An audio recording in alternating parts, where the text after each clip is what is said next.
All right, welcome to the first ever Out Young and Kinky.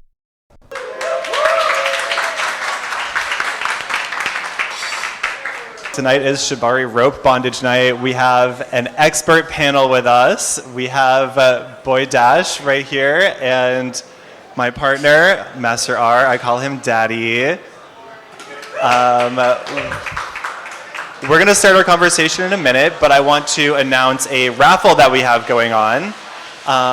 We are raffling off a rope bondage starter kit, which comes with 3 lengths of rope and some safety scissors because, you know, dangerous. We also have an intro to Shibari class with the Master R right here. He's very good. He has many students. You will walk away with some excellent knowledge. And we are also raffling off 2 leather and lace tickets this Friday. Ooh. So stop by Alex over here to my left, all of y'all's right, and pick up those tickets, 1 for $5 or 5 for $20. He's very nice. He only bites a little bit. Okay, so without further ado, let's get to our panel. So here, directly to my right, is Boy Dash. Boy Dash is a leather boy based in NYC. You can find Dash modeling for bondage tops at a fisting party or boot blacking at the Eagle. Dash is also the artistic director of Counter Codex, a performance art collective combining leather and kink aesthetics with opera and classical music to create musical experiences serving the LGBTQIA+ community in the New York metro area. You can find him at boy-nyc on Instagram and Twitter, and you can learn more about Counter Codex at countercodex.com. Little hand for Boy Dash, yes. Hey. And on my other right, I already introduced Master R, my amazing partner. I call him Daddy. He is a rope top based in NYC native. He teaches Shibari classes. He's got quite the social media presence as well. He is an amazing Shibari artist, and we are so lucky to have him here.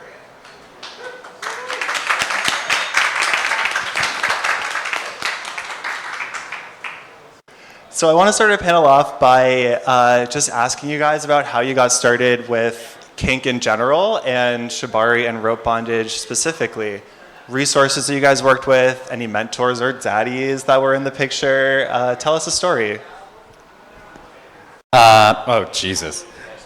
So I basically started getting involved with the kink scene right when I moved to New York. I managed to connect with the right people on the internet, and we did just sort of like general rope bondage and not specifically Shibari at first, and then I got connected with Thick Tool, who most of you probably know. He's the one who gave me the name Dash, and yeah, I've been playing with him sort of on and off for the last 10 years, and then also working with Master R and some other folks in the scene. Shibari has kind of ended up being one of the things that I do most often, which I didn't necessarily expect, but it's fun and it's a really enjoyable way to like challenge myself physically. I'm very into those kinds of things, so it's become like a big part of my repertoire. Yeah, and my kind of kink journey really started as everyone who likes to lie and say all the issues start at a liberal university. And I had the kinky boyfriend in college who liked getting tied up, and we were too poor in college to even afford like real rope at the time, so it would end up like turning like tank tops into handcuffs and getting really creative that way. And then as I learned it was also my interest to do things like that, I had no mentors until significantly later, until only the last few years. I had to learn off really bad YouTube videos that have mostly been taken off the internet now, and books. YouTube and books, the best way to learn anything. Mostly YouTube. Dash, you said something about shibari versus rope bondage. Are those two things different for you? Like for me, I think of them as like very much the same thing. Maybe shibari is more like artistic focus. Like how do you differentiate? Yeah, so a lot of people, everyone has their own definition of what shibari is. I'm a pretty surprisingly old-fashioned kind of person, and so like I consider shibari like something that's truly rooted in the Japanese tradition, and there's like books that are about that. But even the broadest definition, there's like these sorts of artful ties, and then there's just like, I'm gonna tie you to a table, or I'm gonna tie you to a chair. Those are two different kinds of rope scenes. Obviously, the one that's simpler is easier to start with, and it's still hot, right? It's still like really fun. And I'd say the other advantage of it is that you can do those ties pretty quickly, whereas with shibari, it's like you're probably going to be like getting put into the tie for 20-30 minutes depending on how complicated it is, and then you're going to stay in that tie for at least that long, you know. Okay, fair. So I'm hearing a lot of like, shibari is a lot more complex and intricate versus what Daddy was talking about in terms of tying someone to a bed using a ratty old tank top or something, inventing handcuffs out of whatever you can find. Daddy, when you did get started in like shibari and more intricate rope bondage, tell us about what sorts of materials you used, and maybe go into those resources a little more, how you like went from using tank tops to this much more like intricate art form that you do. Like what's in your starter kit? Yeah, so with starter kits, I think the first thing everyone needs to get, whether you're using tank tops in your college dorm room or you're actually starting to use rope, everyone needs a pair of safety scissors. You never know when you're going to need them. You just keep them in the drawer. They don't take that much room, and even at a lot of places, if you go and you buy enough rope, they'll give you the safety scissors for free. In terms of resources, if you're going to Google anything, it should be like your basic knots and your fundamentals from there. So you should know, starting off, how to tie a square knot. And you should know how to tie a granny knot. And you should know one other option that's maybe uncollapsible. And you can just YouTube how to enter the knot you want to tie in. Because if you don't go in with some base level of knowledge onto Google and YouTube, you're not going to actually find what you're looking for. You have to be a little tricky and have some background knowledge before you started. What's a collapsible knot? A collapsible knot is any knot that if you pull it or push it in enough in a certain direction, the knot will unravel on its own. Which is really pretty if you want to like do that intentionally, but sometimes you don't want to do it intentionally. Yeah, good information. It's certain knots you do not want to come untied. As a bottom, I want very few knots to ever come untied, but I guess if they really need to. So I want to talk a little bit about safety in a second, but before that, I want to remind everyone we have a raffle going on. I know. We have a rope starter kit, all the materials that Daddy just listed. We are also raffling off a class with him to learn how to tie those collapsible and non-collapsible knots. Okay, so I want to talk a little bit about safety for a second. We spoke about tying people to bed with an old tank top, which, to me that feels pretty safe. But Dash, I want to hear about what you look for in a top. Like, what are the vibes you pick up on that tell you, oh, this is someone that is going to be a problem, I'm going to stay away from him, or, oh, this is someone that I can definitely fuck with? Yeah, this is not, I think like most kinks, this is not something you want to be doing when you're like really fucked up. And so I prefer to like do a rope session during the daytime. I chat with people to like make sure that they're serious. It's a small enough community that like you know when folks are experienced. Like you'll see people at classes. There's lots of classes and like group activities. So it's actually very easy as far as kinks go to like go to an event like this and meet folks who are either experienced in it or want to learn. But because this is like really a skill and something that is really very technical and it involves like joints and circulation and shit, you don't want to be like up at 3 a.m. finding whoever on Grindr being like, oh, I want somebody to tie me up. Bad idea. Terrible. Plan. Yeah. Make plans. Go to sleep. Take care of yourself. Moisturize. There are plenty of other kinks we can practice at 3 a.m. that are not rope bondage and cutting off circulation and stringing people up from a ceiling. What other sorts of classes like do you go to? Like what are these community events you're talking about? Like where would someone go if they're looking to meet someone who is skilled in rope bondage and is going to be safe and fun to play with and like community vetted? Besides this event, obviously. So I have been to Naughty, which is sort of in the neighborhood, and our dear Connor, who is unfortunately ill tonight, runs that event. We have a naughty person here, I see. This one. It's twice a week, right? Twice a month. Twice a month. It's twice a month. But I found that like very beginner friendly. There's also Temple if you're based in Brooklyn. That's more of a mixed event. And that one had people who had been doing this for less than a year, but they were just like full on doing suspensions and stuff, which was really kind of amazing. But yeah, so I'd say Naughty in Manhattan and Temple if you're in Brooklyn.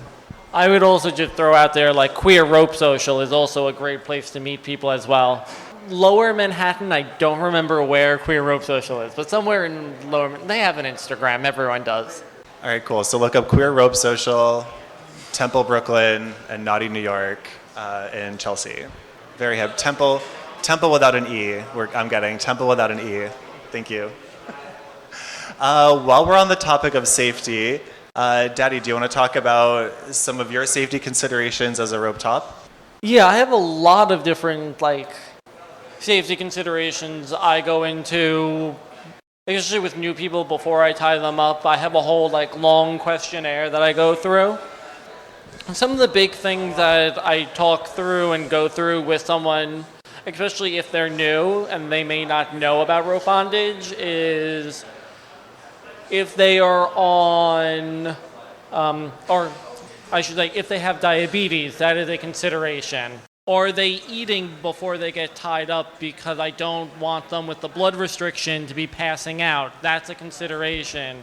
If you're on blood pressure medicine, especially something that's a vasodilator or anything that's similar to like metoprolol, that's also a consideration because you're going to bruise easier.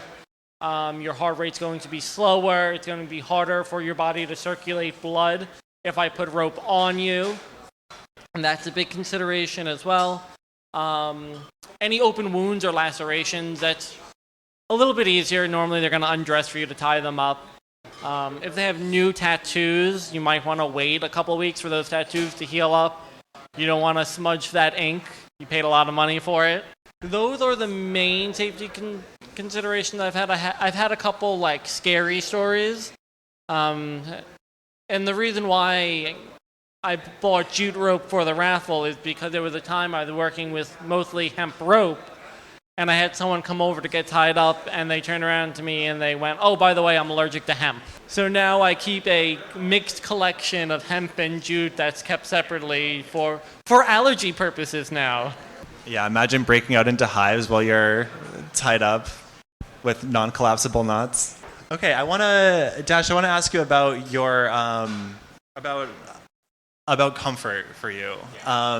Is there anything you do to prepare for a scene to like limber your body up, get ready to be in a position for a long time, or you just kind of like wing it and dive right in, like bend me around? Well, I'm in my 30s, so I should start taking this more seriously. I usually try to stretch at least before I head out. I mean, I do yoga and I'm like pretty physically active. And I'm a physical actor like professionally, so the shibari is sort of an extension of the sort of body work that I do in my day-to-day life. The kinds of things that you want to be prepared for is what muscle Marys call the mind-body connection, right? Just like being aware of what muscles are on your body and when they're activating, because when you're being, especially with suspension, but also with some floor work, these positions are held by engaging certain muscles. And one of the things that I find really liberating about being a rope bottom is that your subspace gets connected to the specific muscles that you're engaging to hold the position.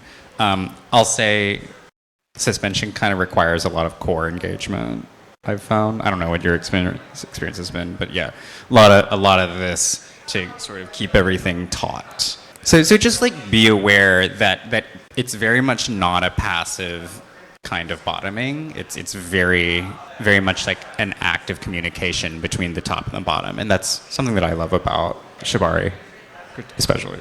Yeah, I love that. This idea of like zenning out while you're strung up in air or tied up in a position. I've been saying it for years. Shibari is the new yoga. Honestly, it's very active. It's good for the body. It's good for the soul. So we hadn't planned on doing a Q&A section, but my himbo minion over here, who again is selling raffle tickets. Thank you. 1 for 5, 5 for 20. Come get them. My himbo minion has informed me that there are some audience questions, so I would love to turn the microphone over to the folks in our audience who are just dying to ask our fabulous panelists some questions. So why rope? Okay.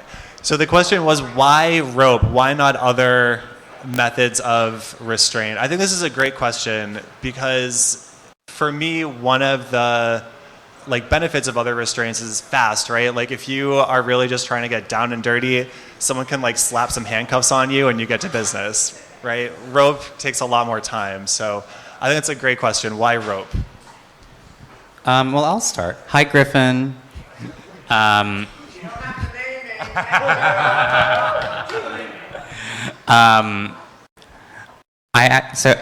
from my perspective, rope is actually, if you know how to do the ties, it's much more cost efficient than leather restraints. You know, if you want to get a decent pair of leather restraints that somebody isn't going to squirm out of right away, that's probably... Oh, safety? Yeah. I'd say with rope, you definitely have a very direct amount of control over tightness, and some knots you can just kind of easily loosen very quickly. And then, of course, there's the advantage of if you have a red alert kind of situation, you can just get the scissors and cut somebody out of rope. You don't want to be cutting your leather. The one, while we're on the topic of safety, though, sort of a rule of thumb with rope is to avoid joints. Anything too crunchy. That's something you're not going to run into so much with leather restraints or something, or because those are meant to fit in very specific places. But that's another thing that I kind of watch out for within a scene is if a guy is putting a knot on my knee or my wrist or something, that's when it's time to dial it back. Yeah, and I'm not saying that. I mean, what we're not saying is now that you can't tie a knot around someone's wrist, but you would set it above the wrist joint, and you wouldn't actually have it between, the fingers and the ball joint of the wrist. That's one safety concern. General rule of thumb, and something you would learn, I hope, in every single Rope 101 class, is that when you're tying your foundational knot, you do not have to over tighten that rope. It should not be tight to the skin. You want to be able to get 1 or 2 fingers under the rope and be able to dress your ropes around fully. And that also helps if you need to cut someone out. You have room to get the safety shears under. As terms of safety compared to like handcuffs are probably a lot more dangerous than rope itself. There is no emergency escape if you're using real handcuffs that only have a key and don't have an emergency release on them. There's also a lot more of consideration as to how you're moving a person in those metal handcuffs, as to if they're laying on their back and those metal handcuffs are pressing into them. Rope obviously sits a little bit more flat against the skin, so it becomes less of a safety issue about rope. But as long as when you're creating your ties and you're leaving room around the joint, you're setting your tension or your starting knot, and you have room to work a finger or 2 fingers around the tie completely, that's what's going to keep the person you're tying safe. Thank you for that. You can learn those techniques and more if you win a class with Master R in our raffle. Go check it out. Any other questions from the audience? We have one over there. Can I have you bring the microphone? Hey, how's it going? State your name. Jordan, or Pup Redux. On the topic of communication, are there a specific set of cues? I guess this is more for the Dom in this case, but are there a specific set of cues that you would look in the person being tied up that would tell you certain things in driving the scene? I don't know if that makes sense. All right. So everyone runs their rope practice slightly differently. When I do rope with someone who I am very familiar with, I don't use verbal communication cues anymore when I'm doing a rope scene. I don't really find them. It's a lot of eye contact, it's a lot of body language, it's a lot of vibes, even though I hate that term. Yeah. So that's actually how I do most of my scenes. And if there was going to be a scene I was going to do on camera, I would probably tie a 1 rope tie that's just called Ichinawa. This is like a very like somatic-y, feely type of rope tying that takes only a few minutes to do.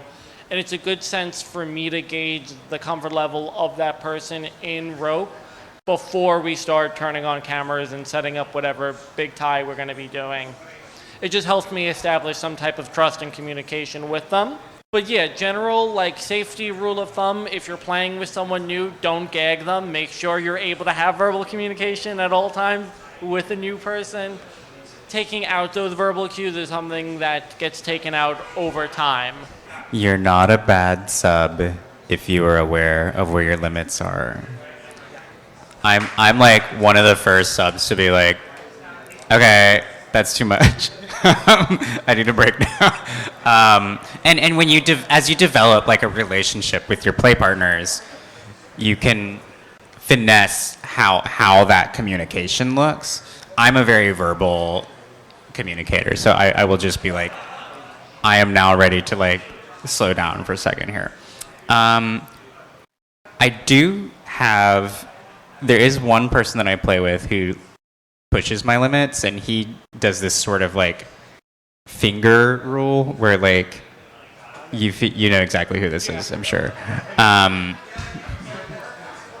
He says like as your individual fingers lose feeling, you know how close you are to needing to come out of the tie. So you know the people will teach you tricks. It's like any other skill.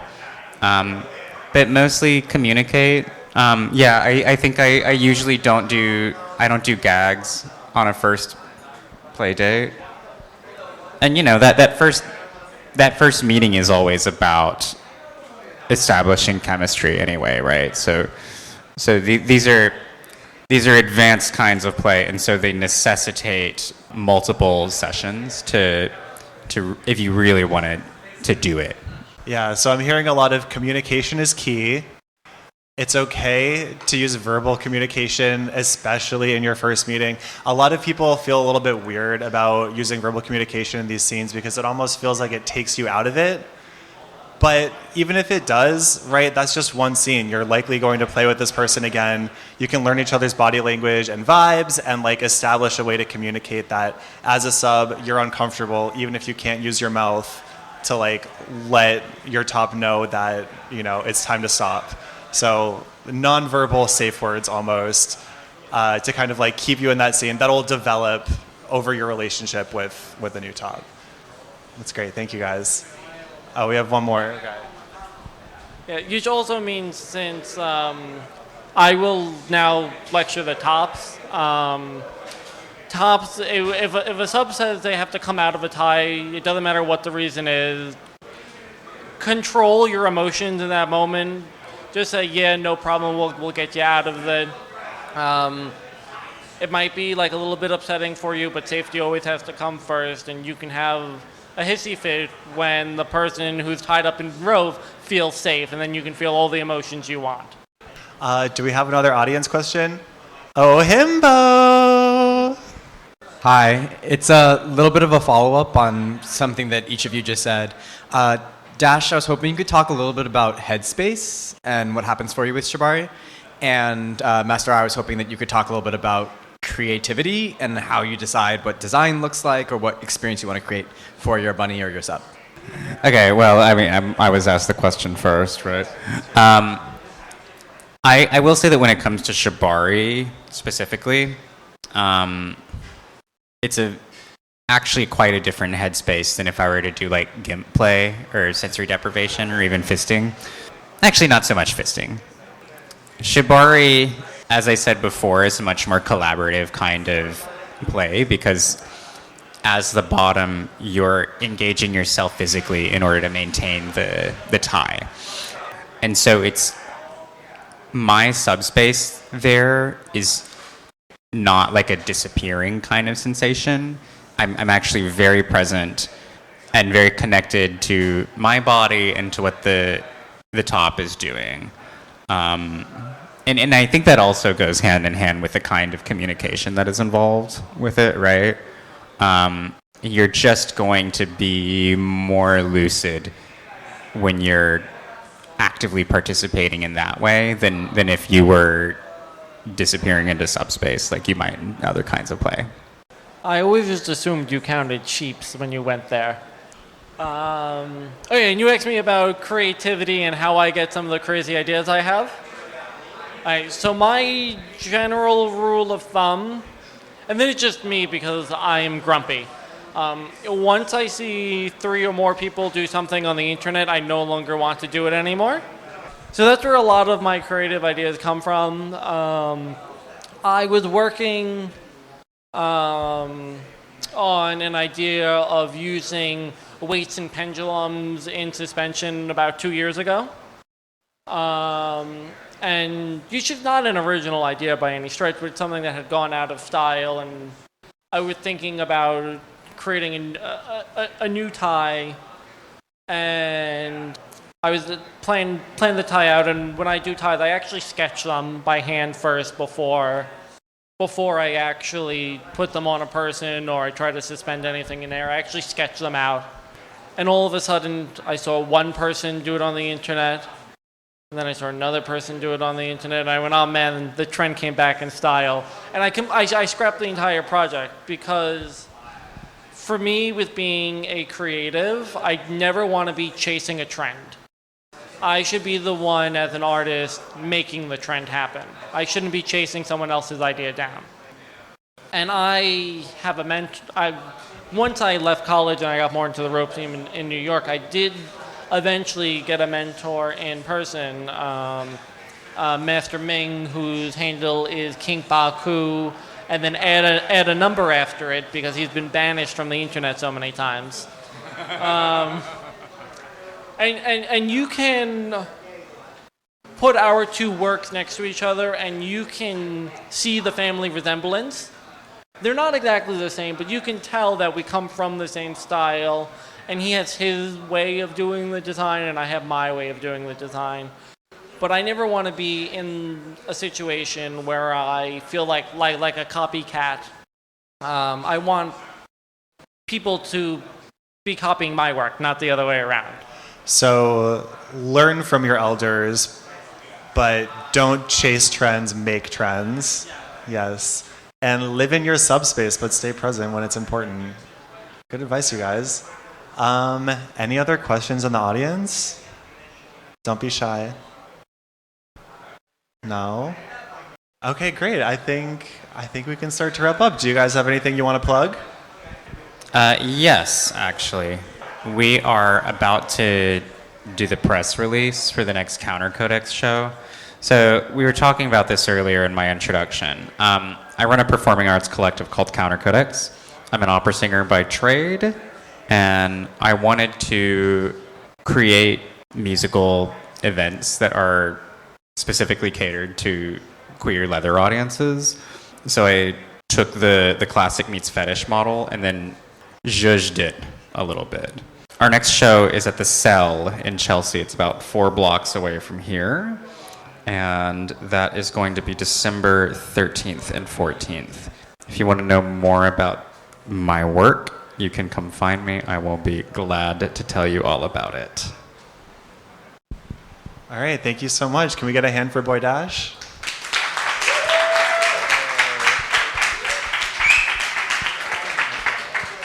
All right, Daddy, what do you have to plug? Where can we find you on socials? Well, before I plug myself, I said I was going to do that, so get ready to be embarrassed.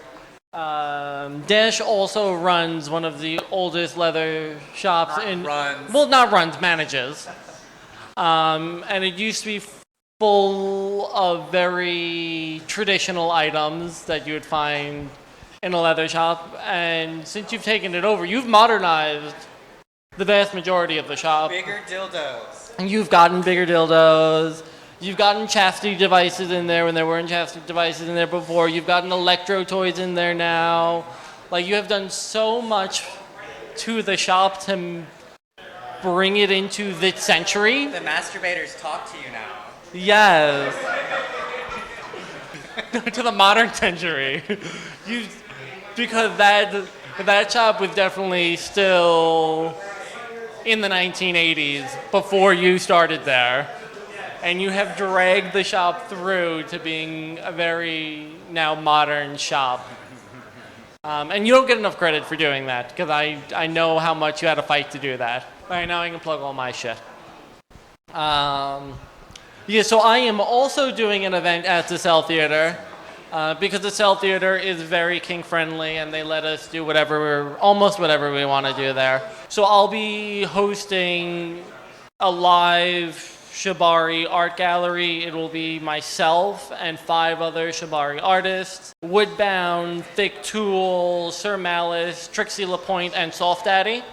We will all be tying people live during the event and suspending them in air, and you'll be able to walk through a room full of people suspended in air and really watch us work and see how we do what we do live.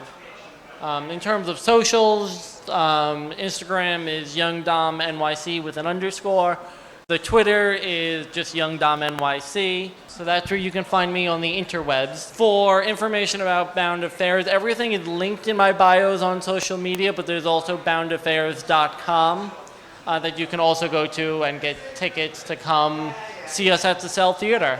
Okay, amazing. Thank you for that. So the Living Shibari Gallery and Kinky Opera all taking place at the Cell Theater, the kink-friendliest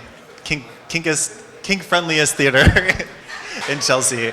All right, thank you both so much. Can we get a hand for our panelists, please? Oh,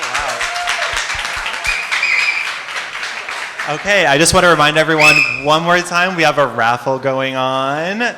It's 1 ticket for $5 or 5 for $20. You could win a class with Master R, a Shibari rope bondage starter kit, or 2 tickets to Leather and Lace this Friday. Ooh.